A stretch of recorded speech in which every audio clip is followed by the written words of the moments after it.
Sir இப்ப கடவுள் உங்க கண்முன்னாடி வந்து நிக்கிறாரு, ஒரு வரம் கேக்குறாரு.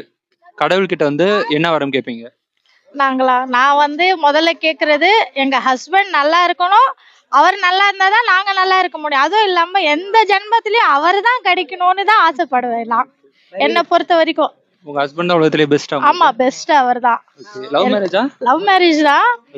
இது வரைக்கும் லவ் பண்ற மாதிரி தான் 20 வருஷம் ஆகி கூட அவர் இனிமே இப்போதான் 16 வயசு அந்த மாதிரி தான் இருக்காரு.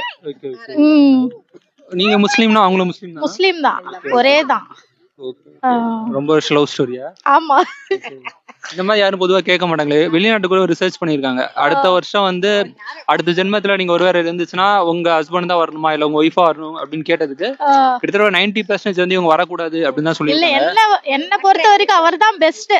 எனக்கு எங்க ஹஸ்பண்ட் தான் பெஸ்ட். எல்லாத்திலயும் அதை விட்டு கொடு தன்மை சரி. அது பசங்க ஆகுனா கூட நம்மள எப்படி கேர் பண்ணி அவங்களையும் அவங்க பாத்துக்க மாட்டாங்க, எங்களை தான் பாக்கணும். அவர்தான் வீடு வீடு வீடு ஹஸ்பண்ட். நாங்க அவரை பாக்குறத விட எங்களை அவர் தான் நல்லபடியா பாத்துக்கிறாரு. ஆனாலும் எங்க ஹஸ்பண்ட் தான் எங்களுக்கு ஹஸ்பண்டா வரணும். எங்க ஃபேமிலி எப்பவுமே இதே மாதிரி இந்த ஃபேமிலி தான் இருக்கணும். அவர் நல்லா இருக்கணும். 100 வருஷம் இல்ல 1000 வருஷம் போனாலும் அவரு நல்லா இருக்கணும். அவர் நல்லா இருந்தாதான் நாங்க நல்லா இருக்க முடியும்.